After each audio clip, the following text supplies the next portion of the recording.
Ahli Nabi, wa man kanatid dunya hammah, siapa yang adalah dunia tujuan dan cita-cita tinggi baginya, ja'alallahu faqrah, dijadikan li Allah kefakiran baina yadaihi baina ainaihi, di depan dua mata.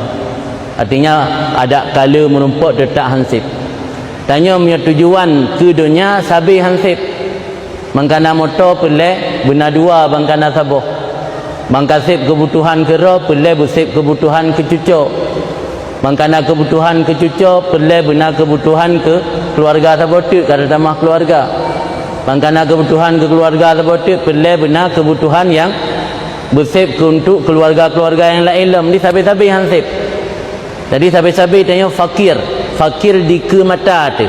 Arti ho yang tajak part yang tadu pu mantang yang tak buat sabi terasakan hansip. Yang punya tujuan dia untuk dunia. Ini yang kedua, wa farraka alaihi syamlah, Allah beri berantakan. Farraka getafri, gepecerai-berai oleh Allah kelompok.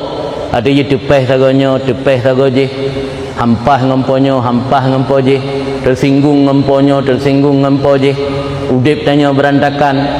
Yang punya tujuan tu dunia.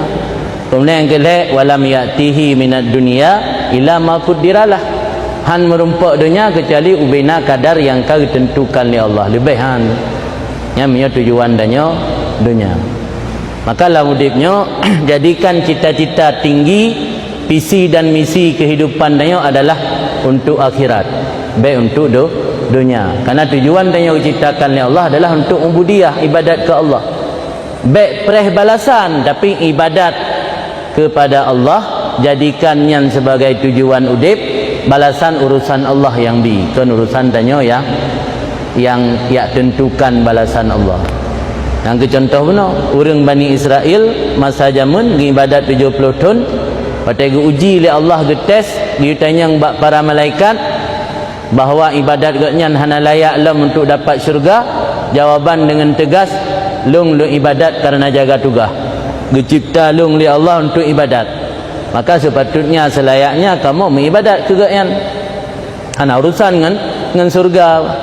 Sehingga Allah gebi apresiasi terhadap jawaban gakyan, sehingga kun Allah menyo hambanya hanai berpaling dari lun pun hana lun berpaling daripada hamba tersebut. Diuk saksi bak malaikat bahawa Allah akan beri keampunan kepada hamba tersebut.